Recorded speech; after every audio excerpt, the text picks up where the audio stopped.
Solulan, la face cachée de votre succès. Bonjour tout le monde, bienvenue à ce webinaire du mois de novembre offert par Solulan sur l'optimisation de vos processus d'affaires. Par où commencer?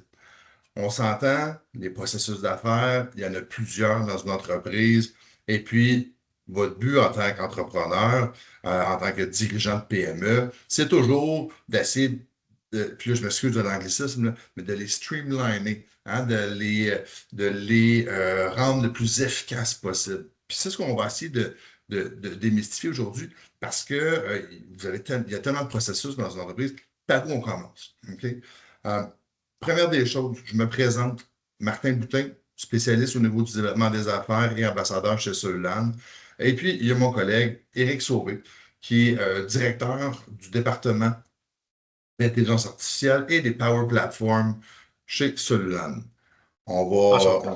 va, on va approfondir un peu plus quel est le rôle d'Éric tantôt au niveau de Solulan. Mais avant de commencer, tout simplement, je veux vous mentionner tout au long de la rencontre, si vous avez des questions, OK? Il y a un petit bouton Q&A en haut de votre écran. Appuyez dessus, posez des questions, on va tenter d'y répondre. Si on n'est pas en mesure de répondre parce que soit il y a trop de questions ou c'est une question qui demande plus de réflexion, un peu plus de technique, on vous répondra dans le courant de la journée ou à tout le moins d'ici demain sans faute. Avant de rentrer dans le vif du sujet, je veux parler de qui est Solulan. OK?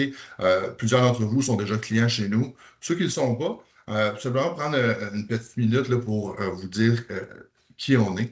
On est une entreprise, en fait, au niveau spécialisée au niveau de l'intégration et de la maintenance de systèmes technologiques, de cybersécurité. Moi, j'ai parlé tantôt d'intelligence artificielle. Ça fait plus de 25 ans qu'on est en affaires. On a presque 100 employés maintenant, répartis dans différents bureaux. On a un bureau à Blainville, on a un bureau à Québec, à Varennes, à Toronto. On a des clients, encore une fois, je m'excuse pour mon anglicisme, coast to coast, donc d'un bout à l'autre du Canada, de Vancouver à Halifax. On a des employés dans presque chacun de ces fuseaux horaires-là pour justement s'assurer que les besoins de nos clients soient bien complets. Solulan, également, en finissant, oui, on fait de l'intelligence artificielle. J'ai mentionné tantôt la cybersécurité, mais ce qu'on fait de mieux, en fait, c'est vraiment le support aux entreprises, le support TI aux entreprises. Donc, on vient soit appuyer votre département TI, soit le remplacer, votre département TI carrément. Donc, c'est ce qu'on fait de mieux chez Solulan. Assez parlé de Solulan. Aujourd'hui, on va vous parler, Eric, en fait, mon collègue, tu peux prendre une minute ou deux pour te présenter? Bien sûr. Bonjour Martin, merci. Donc, Éric Sauvé, directeur de la division AI et Power Platform. J'arrive ici avec plus de 20 années d'expérience. Il y a mon année où on arrête de les compter, ces années-là. Mais celles qui sont primordiales, surtout sur le sujet d'aujourd'hui, c'est surtout les dernières 7 années où je me suis vraiment impliqué directement avec Microsoft au niveau de l'intelligence artificielle. Donc, impliqué dès le début des premières solutions qu'ils ont offertes au niveau des plateformes low-code, no-code, donc tout ce qui était AI Builder. J'étais avec l'équipe de produits. Donc, ça fait plus de 7 années que je suis là-dessus. Je suis un formateur certifié, présentateur dans plusieurs conférences, que ce soit en Europe, en Amérique du Nord, au Canada. Ainsi aussi organisateur d'une de ces conférences-là à Vancouver, qu'on fait au mois de mars à toutes les années. J'agis à titre d'architecte de solutions dans les projets dans lesquels je suis impliqué. Et ça fait cette année la 6e fois que j'ai obtenu le titre de MVP, ainsi que renouvelé ma certification formateur récemment, MCT de Microsoft. Je t'arrête, Eric, je m'excuse de t'interrompre. MVP, on parle de, comme au hockey, dans un sport, là, de Most Valuable Player, c'est ça? Presque, presque, presque. Dans l'univers Microsoft, on parle plutôt de Most Valuable Professional. Puis l'idée, c'est une reconnaissance que Microsoft réévalue à toutes les années. Donc, c'est pas quelque chose que tu obtiens et que tu le conserves à vie. À toutes les années, on est réévalué. Et dans le fond, ça détermine notre contribution au niveau de ce qu'on appelle la communauté. Donc, d'être capable de partager nos apprentissages et nos connaissances au niveau de secteurs précis. Donc, les MVP sont dans à peu près une douzaine de catégories, là. On parle ici, ça peut être des spécialisés, des développeurs, des gens dans le M365 au niveau des applications, le data, l'Azure, même la quincaillerie, les devices en tant que tels, la sécurité, etc. Donc, on est catégorisé dans différents groupes. Et c'est une reconnaissance que Microsoft effectue comme ça quand on a un impact important dans la communauté par les contributions qu'on fait. Puis là, ici, on parle de ça peut être des blogs, ça peut être de la formation qu'on donne, ça peut être des vidéos. Il y en a, par exemple, qui font que ça. Ils ont des dizaines de milliers de followers sur YouTube, puis ils publient régulièrement du contenu. Ça peut être des présentations, comme j'effectue dans des conférences à plusieurs endroits, ou de l'organisation, ou des groupes d'utilisateurs, etc., etc. Il y en a-tu pas mal de ça, des MVP mettons, au Canada, mettons? Au Canada, on est, je dirais, à moins d'une centaine. Puis là, on s'est répartis, comme je dis, dans les différentes catégories. Puis si je regarde, mettons, dans ma catégorie, qui est l'automatisation dans ce cas-ci, on est 5 au Canada. Puis de ça, au Québec, on est que 2, là. Donc, c'est assez limité. Fait que pour parler d'optimisation, processus d'affaires, d'automatisation, tu es quand même la bonne personne à qui parler. Je pense que oui. Good.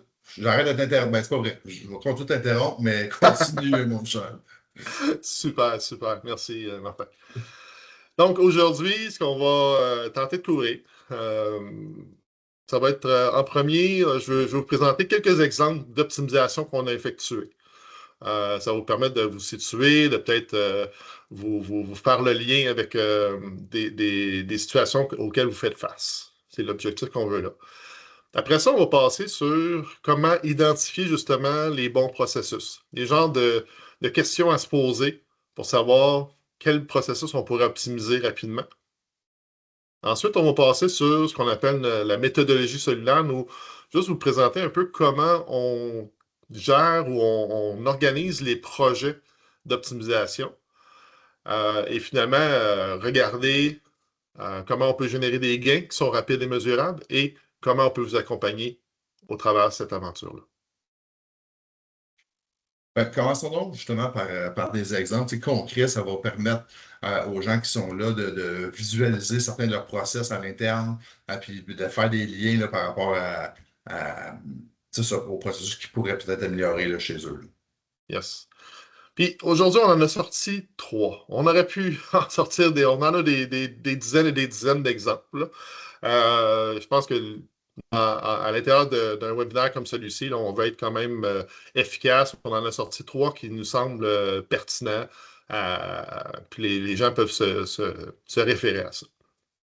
Donc, dans celui-ci, ce qu'on parle, c'est au niveau de la rétention, le service TI. Donc, comme on effectue chez Solland, par exemple, on offre le service TI à nos clients. Donc, les gens appellent, ma souris fonctionne pas bien, je suis pas capable de me connecter à mon imprimante, j'aurais besoin de réinitialiser mon mot de passe, bon, toutes sortes de choses. Mon casque d'écoute fonctionne pas, mon micro résonne, bon, toutes sortes de questions qu'ils peuvent avoir. Et les personnes qui font le travail de capter ces requêtes-là et d'y répondre, qu'on appelle les techniciens de niveau 1. Il peut y avoir une certaine démotivation parce qu'à un moment donné, c'est des choses qui sont de base, puis ça devient répétitif, puis je réponds tout le temps aux mêmes choses. Donc, dans le cadre ici, ce qu'on a voulu effectuer, c'est leur offrir une possibilité d'aller plus rapidement vers du niveau 2 en réduisant le volume de billets qu'ils avaient à traiter. Fait que ce qu'on a fait, c'est qu'on a mis en place un agent qu'on appelle un agent conversationnel ou chatbot qui permet de faire le traitement initial de ces requêtes-là. Donc, nos clients, les clients dans ce cas-ci, vont poser les questions. Comment réinitialiser mon mot de passe, comment gérer ma souris, des choses comme ça.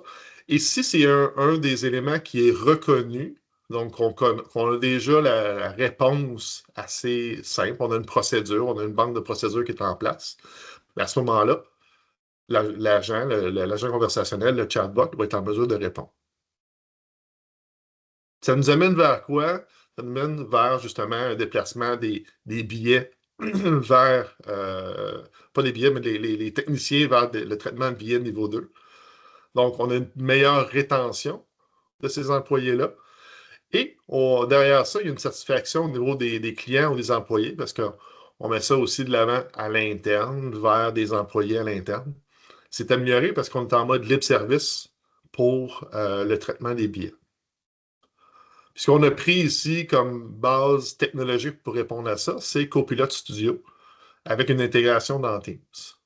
Donc, si on regarde le processus ici, si on regarde au niveau de l'optimisation qui a été faite, c'est-à-dire, j'ai un processus qui est le traitement des billets initiaux, le niveau 1, qui avait de l'intervention humaine par des techniciens. Bon, on a réussi à déplacer une portion de ça, de l'automatiser indirectement par les gens qui posaient la question, obtenaient tout de suite une réponse par un agent conversationnel. C'est là qu'on a optimisé le travail et on a eu un gain en termes de rétention et de satisfaction. Deuxième exemple, on parle ici d'un rapport de facturation unifié. Le processus, c'était quoi? Ou la problématique qu'on faisait face, c'est quoi? Il y a une facturation ici dans le cadre actuel. Le besoin était de produire une facture provenant de diverses sources, donc 3-4 systèmes différents, pour unifier ça dans une facture qui devait, de son côté, faire une segmentation par différents sous-clients. Donc, c'est un partenaire, c'est une compagnie qui a plusieurs partenaires ou sous-clients, sous-groupes qui sont affiliés, et c'est d'avoir un rapport de facturation qui était détaillé pour chacun de ces sous-clients-là, avec chacun des items éclatés derrière ça.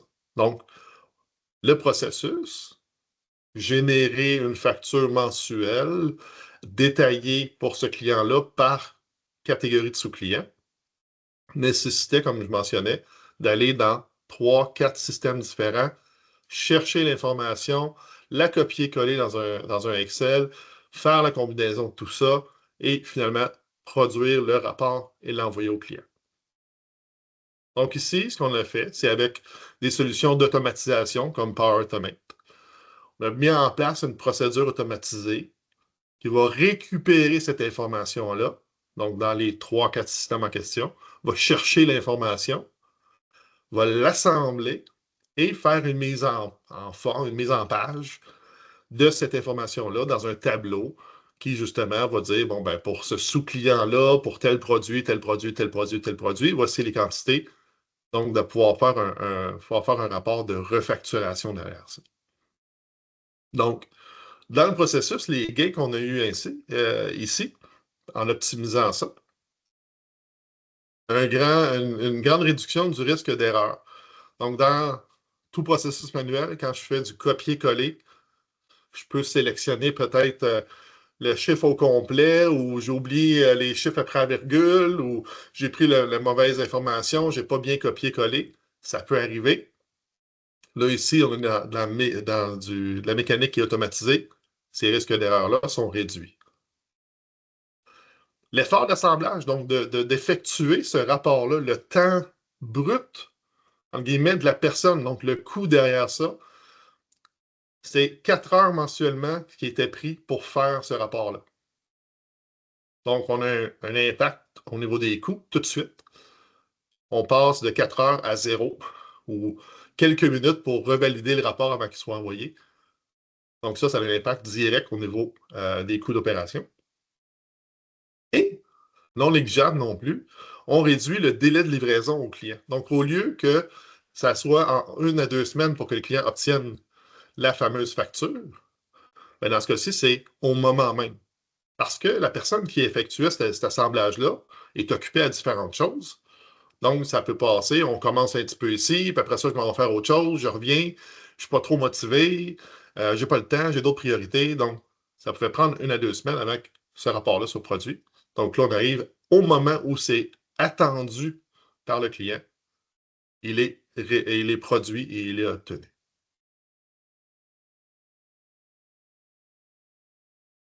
Troisième exemple, au niveau d'optimisation.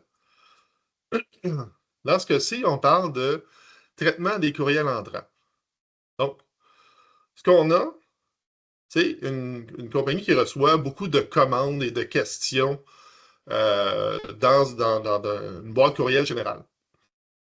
Et en période de pointe, là, ça pouvait représenter plusieurs heures quotidiennement, jusqu'à 4 heures par jour qui étaient passées juste pour le traitement de ces courriels-là. Donc, demande d'information, demande de clarification, des commandes.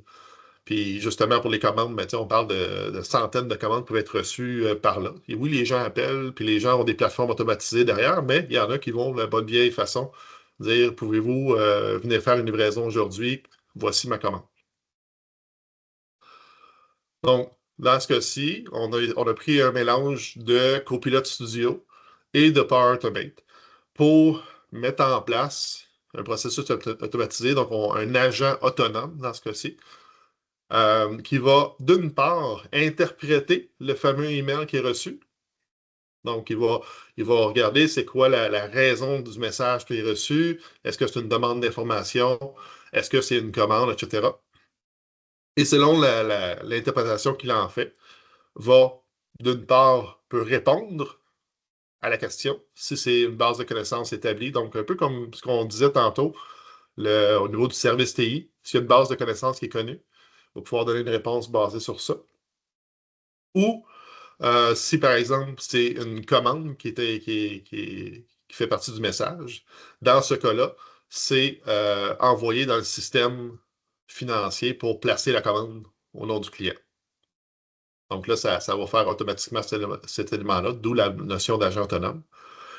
Et dans le cas où le message n'est pas reconnu, l'information est incomplète, etc., en phase 1, ça va rediriger vers un employé qui va faire le traitement. Donc, la même personne qui le faisait originalement va recevoir le message en question. Là, ben là, on ne parle plus de 3-4 heures dans une même journée, on parle de quelques minutes, quelques emails dans l'ensemble qu'il va avoir à traiter. Donc, on a fait une optimisation là aussi du processus. On a un gain au niveau de l'effort qui est pris et de la qualité du traitement. C'est des super bons exemples, Eric, là, mais je me mets dans la peau, dans les shorts d'un dirigeant de PME présentement, pour savoir par où commencer, là, quelles questions je dois me poser. Tu sais, il doit y avoir certainement des choses que je dois aller de l'avant pour planifier ces optimisations-là, right? Absolument, absolument. Puis, je dirais, le premier point, c'est d'écouter vos équipes. Donc, d'y aller avec ce qui est déjà en place. Les gens ont déjà souvent des observations qu'ils font. Je reçois justement les demandes par courriel, puis après ça, je copie l'information dans Excel. C'est toujours la même personne qui fait une certaine étape. On dépend juste d'une personne, c'est un risque. On perd du temps à trouver les informations des différents fichiers, c'est à différentes places, tout ça. On a de la perte de temps. Tous les lundis, on fait telle opération, puis on passe 2 heures là-dessus.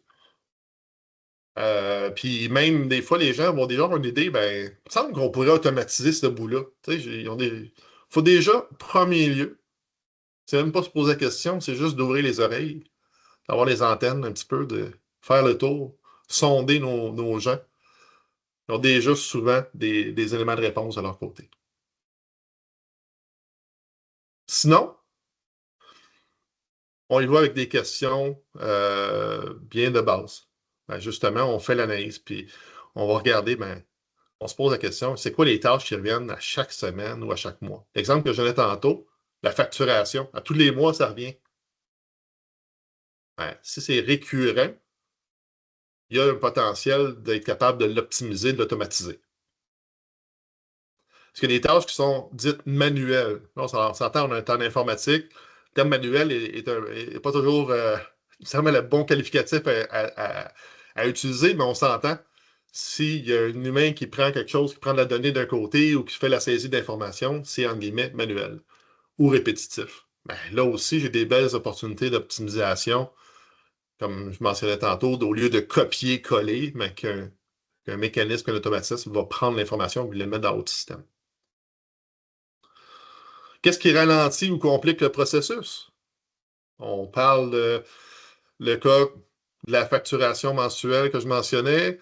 Ben, au lieu d'être faite dans l'instant T, ça pouvait prendre 1 à 2 semaines parce que la personne a d'autres priorités, parce que l'information est à plusieurs places, fait que c'est un petit peu plus complexe, etc. Fait que ça ralentit et c'est complexe dans ce cas-là.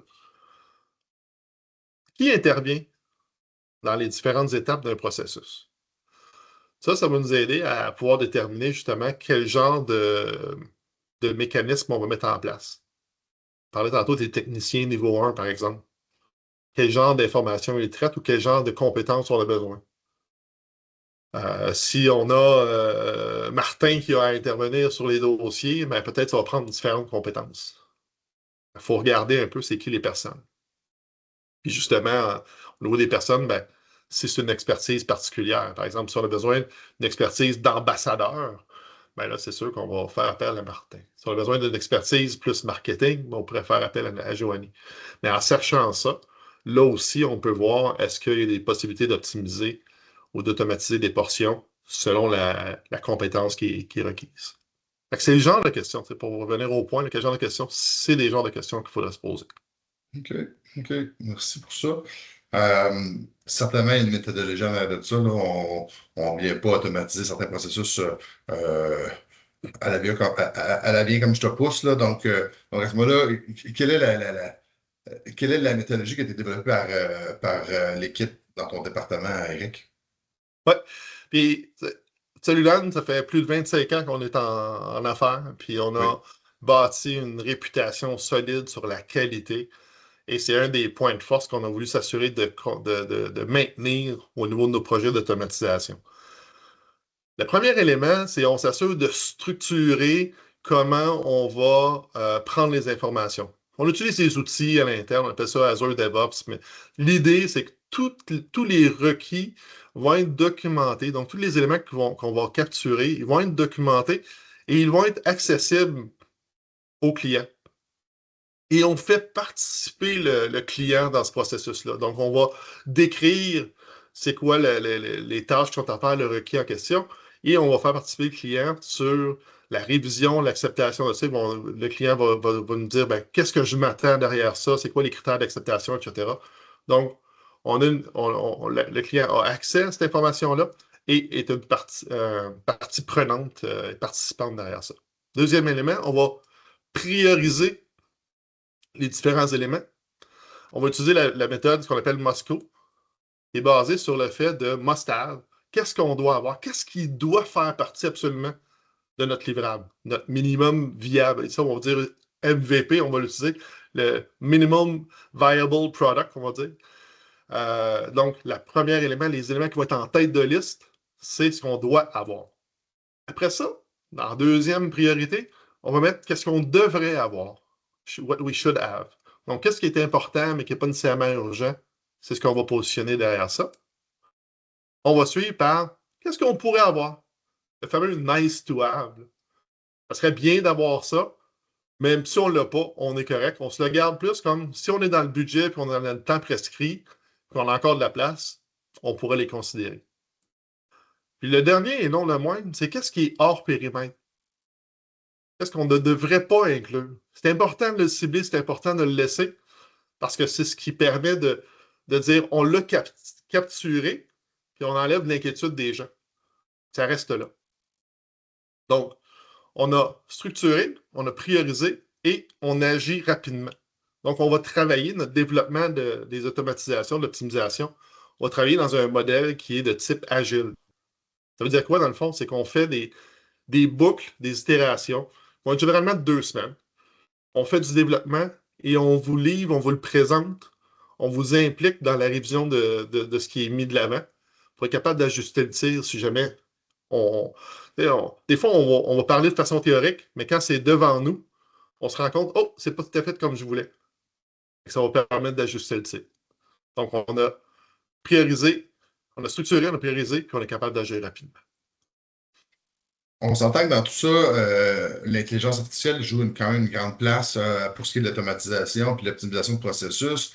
Euh, Comment est-ce qu'on est en mesure de quantifier ces gains-là? En fait, comment est-ce qu'on, puis encore une fois, je me mets à la place des entrepreneurs, comment est-ce qu'on vient valider le ROI, hein, le Return on Investment, le retour sur investissement d'un projet d'automatisation?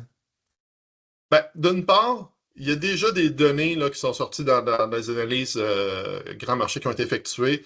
Puis ce qu'on sait déjà, c'est qu'on a 32% du temps de nos employés qui est perdu chaque semaine dans la recherche d'informations. Fait que déjà, là, on sait là, qu'on a un problème là. Puis dès on implique l'intelligence artificielle dans de l'automatisation, tout ça, on va avoir au moins 40% du temps passé dans des tâches répétitives qui vont être améliorées. Fait que tout de suite là, déjà par des données statistiques du marché, on sait que d'optimiser, d'améliorer, d'automatiser, puis d'inclure l'intelligence artificielle, on va être gagnant. Mais là, ce qu'on va vouloir mesurer, c'est les gains de temps. Puis ça, on va se mettre des mesures en place dès le départ. On va dire qu'est-ce qu'on va mesurer par la suite pour notre fameux ROI. Quels sont les gains de temps qu'on va prendre? C'est quoi le ratio de réduction d'erreurs qu'on va faire? Est-ce qu'on mesure la satisfaction client? Donc, on va renvoyer probablement des sondages, des éléments comme ça. Puis, comment on a été capable de déplacer nos ressources vers des tâches à valeur ajoutée. Comment est-ce que sur LAN, là, je ne veux pas relire ce qui est à l'écran, là, mais il reste que on ne laisse pas le client aller, on l'accompagne, on le tient par la main, puis tout au long du processus, c'est bien ça? Absolument. Tu sais, dans le fond, il y a deux déclinaisons importantes là, derrière ça. La première, celle qu'on recommande à tous nos clients en premier, c'est de faire une revue des processus. Là, ce qu'on va faire, c'est qu'on va regarder vos processus d'affaires, c'est quoi les clés actuels, c'est quoi les goulots de tremblement. Donc, on va documenter tout ça. On va ressortir après ça une liste de propositions où est-ce qu'il y a des opportunités d'optimisation, excusez, puis comment les prioriser, puis vous aider à estimer les efforts qu'il y a derrière ça. Ça, c'est le premier point. Faire une revue de processus, c'est un bon inventaire. Et après ça, ben, on va vous aider dans le développement de ces automatisations-là. Donc, on va intégrer avec les différents systèmes, on va mettre en place la sécurité, les permissions, tout ça sur les solutions de Microsoft, Power Platform ou Azure Foundry. Puis on va tenir compte des recommandations à prendre. Sur ce, je vous remercie énormément de votre présence aujourd'hui, de votre intérêt par rapport à l'optimisation des processus d'affaires. C'est un sujet chaud. Je vous promets, on va en reparler au début de l'année 2026. Donc, pour le mois de décembre, Solane prend un petit congé pour ce qui est des webinaires, de la diffusion de webinaires. Toutefois, dès le mois de janvier, on recommence, on repart en grand avec les webinaires. Possiblement, mois de février, on va reparler d'optimisation. Certainement, au mois de mars, on a quelque chose qui s'en vient, quelque chose quand même d'assez gros. Donc, je vous laisse sur ce petit cliffhanger pour terminer en anglicisme euh, pour voir qu'est-ce qu'on va être en mesure de vous offrir, en fait, là, dès l'année 2026. Encore une fois, je vous remercie. Merci, Eric, pour ta présence, tes explications hyper claires. Donc, tu es mon MVP préféré, Eric. Merci beaucoup. Merci, Martin. Merci tout le monde. Au revoir. Au revoir. Solulan, la face cachée de votre succès.